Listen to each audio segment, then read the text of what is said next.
যখন কোনো মানুষের, বিশেষ করে সংখ্যালঘু যারা, দলিত যারা, বা আমি অন্য কথায় বললে যারা বা ব্রাহ্মণ্যবাদের বাহিরে যারা, তারা ঘর থেকে বের হবে এবং বিকেলে যে সহি সালামতে ঘরে পৌঁছবে, সেটার অনেকটা অনিশ্চয়তা। তো এরকম একটা পরিস্থিতিতে আমরা বাস করছি। সেজন্য আমাদের খুবই সচেতন ভাবে সমস্ত ক্ষেত্রে, প্রতিটা পদক্ষেপে আমাদের খুব সচেতন ভাবে পদক্ষেপটা ফেলতে হবে। বিষয়টা শুধু মুসলিমদের, সমস্যাটা শুধু মুসলিমদের নয়, সমস্যাটা পুরা ভারতের কিছু লোক ছাড়া সবার। এবং এই কিছু লোক কারা? যারা সরকারকে চালাচ্ছে, যারা কলকাঠি নাড়ছে। তো এই বিষয়টা, আমি যদিও মিজোরাম, কিন্তু আমার জন্মগতভাবে আমি আসামের।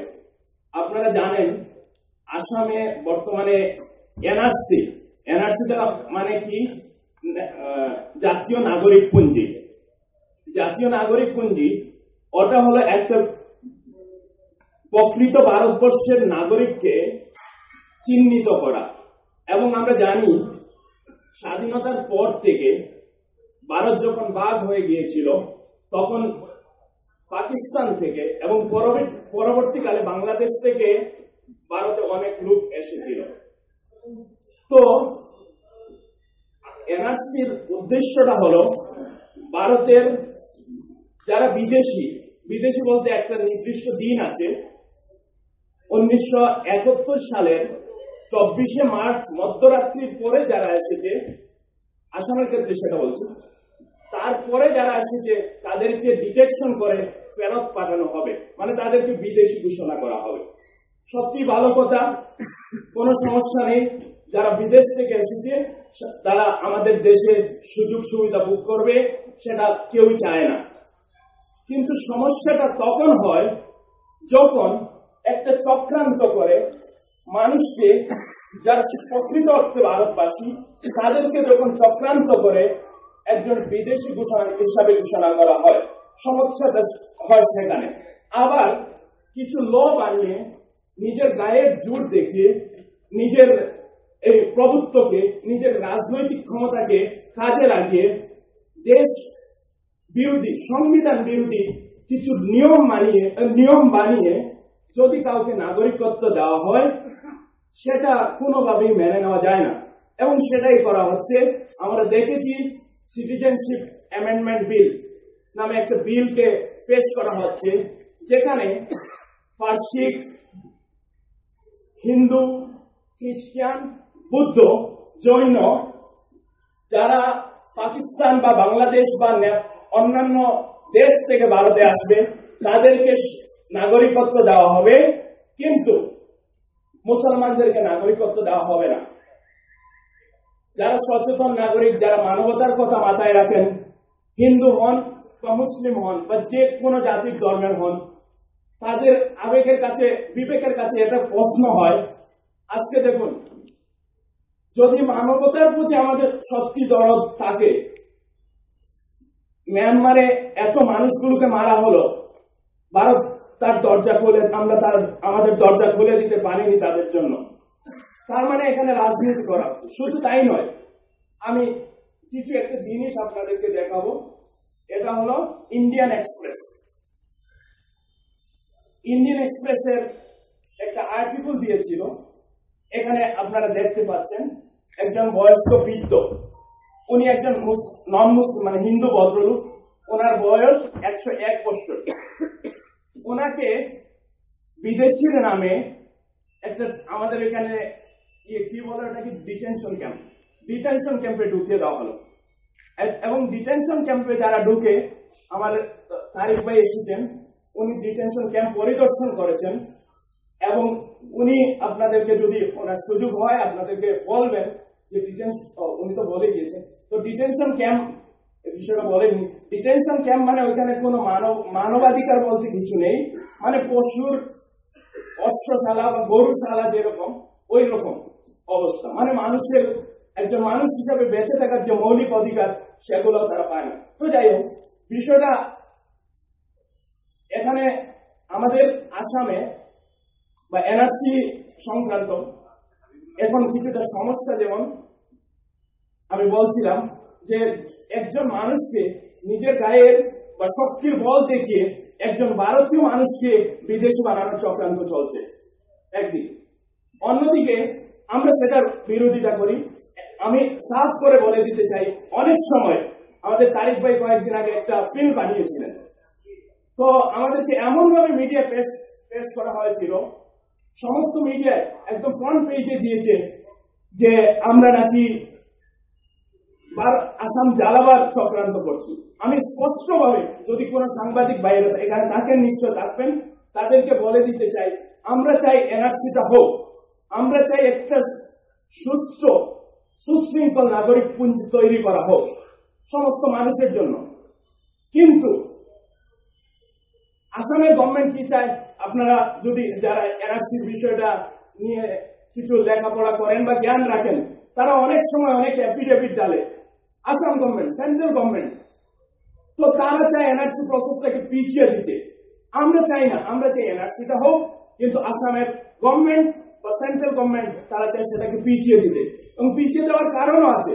তারা চায় সমস্যাটাকে জিইয়ে রাখতে, তারা চায় যারা নির্যাতিত বা তাদের ধারণার সঙ্গে যাদের ধারণার মিল নেই, তাদের সাম্প্রদায়িক নীতির সঙ্গে যারা আপোষ করতে চায় না, তাদেরকে তারা টর্চার করতে এবং সেটাকে কন্টিনিউয়াস প্রসেস হিসাবে জিইয়ে রাখতে।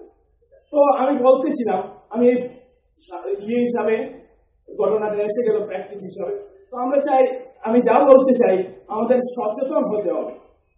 নবী পাক সাল্লাল্লাহু আলাইহি সাল্লামের সময় দেখুন, সমস্ত সাহাবীরা খুব বড় দরজার জ্ঞানী বা এরকম লেখাপড়া করার কেউ ছিলেন, শিক্ষিত ছিলেন না।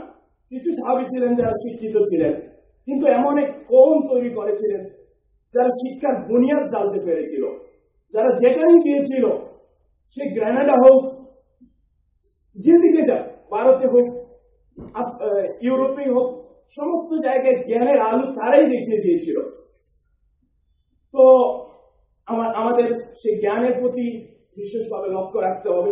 আরেকটা জিনিস বলছি, সচেতনতার কিছু আমাদের কয়েকদিন আগে আমার কাছে একটা মেসেজ এসেছিল, সম্ভবত রমজান মাসে রাত্রিতে একটা মেসেজ এসেছিল যে একটা মসজিদে কিছু লোক আক্রমণ করেছে। তো আমি ভিডিওটা দেখলাম, এবং ভিডিওটা দেখে আমার মনে হলো যে সম্পূর্ণ ভুয়া। এই ধরনের ভুয়া গুজবে যাতে আমরা কান না দিই, একটু ধৈর্যের সাথে যাতে অপেক্ষা করি সত্যটাকে জানার। একটা আয়াত মনে রাখবেন, কোরআন মাজিদে আল্লাহ পাক বলেছেন, ইয়া আইয়ুহাল্লাযীনা আমানু, একটা আয়াত আছে আমি ভুলে গেছি,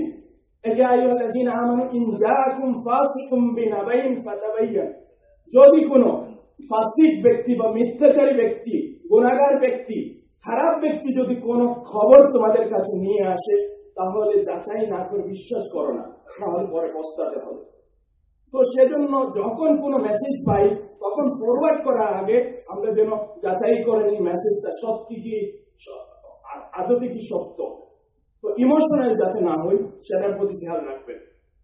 আর আরেকটা জিনিস বলি, আমরা অনেক সময় একটু কি বলবো, জুস বা ইমোশনাল কিছু স্পিচ দিই, এবং আমাদের শ্রোতারাও খুব লাফালাফি করে, কিন্তু ইমোশনাল স্পিচে কিছু হবে না।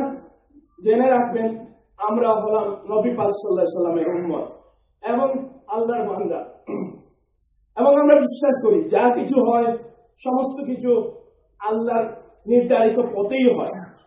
সেজন্য আমরা যদি জাগতিক কিছু অর্জনের জন্য দিন থেকে সরে যাই, তাহলে কিন্তু হবে না।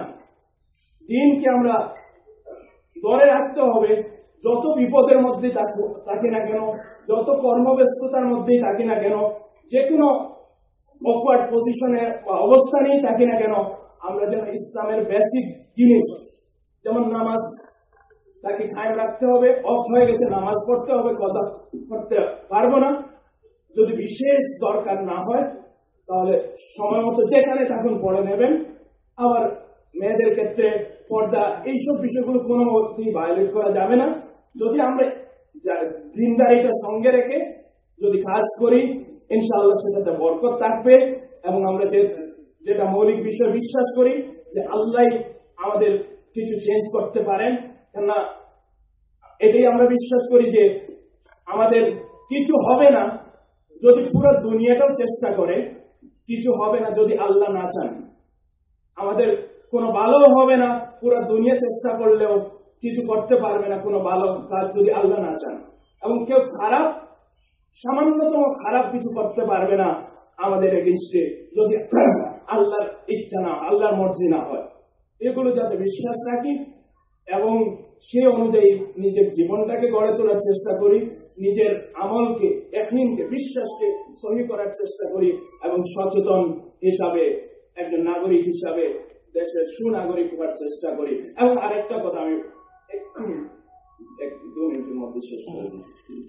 আমরা আমাদের প্রতিবেশী যারা, বিশেষ করে আমাদের প্রতিবেশী হিন্দু ভাইরা, তাদের প্রতি আমাদের কিছু দায়িত্ব আছে।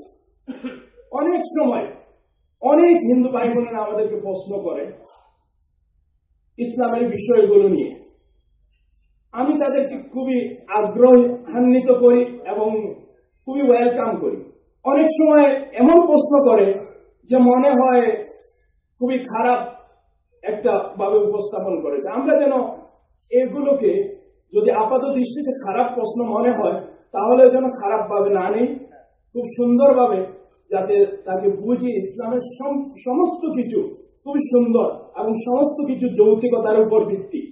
তো তাকে যেন খুব ভালোভাবে বুঝিয়ে, যদি সম্ভব একটু চা পান করিয়ে বিষয়টাকে বুঝিয়ে দেই, ইনশাআল্লাহ তিনি বুঝবেন। এবং মানুষ তখনই, আমরা দেখেছি যখন মানুষের জ্ঞানটা ইসলামের প্রতি, বেশিরভাগ মানুষের যারা খুবই সাম্প্রদায়িক হয় তাদের ইসলামের প্রতি সম্পূর্ণ জ্ঞান থাকে না এবং সেই জন্যই তারা সাম্প্রদায়িকতার দিকে চলে যাচ্ছে।